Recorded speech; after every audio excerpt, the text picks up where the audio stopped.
senior public officials who failed to protect children from sexual exploitation could face up to 5 years in prison under proposals being outlined by David Cameron today.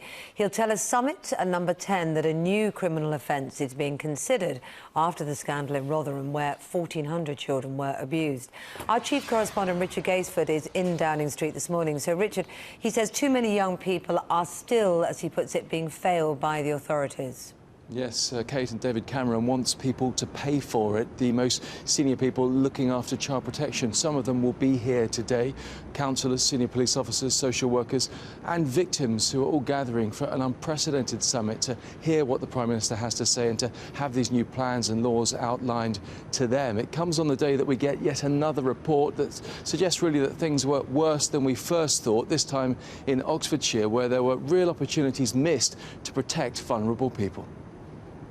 And yet another damning report, a serious case review out today, is expected to show more than 300 young people in Oxfordshire have been groomed, abused or were at risk over a 15-year period. It's thought the police and council will be criticised for the way they dealt with a paedophile ring in the county. The report comes as David Cameron announces that child sex abuse will be prioritised as a national threat in line with serious and organised crime. Senior public officials and councillors could face up to 5 years in jail under a new offence of wilful neglect. And a new national helpline will be set up for whistleblowers to highlight failings in care for children. No organisation or individual should be able to put their reputation or any other interests ahead of that of a vulnerable child who's being abused.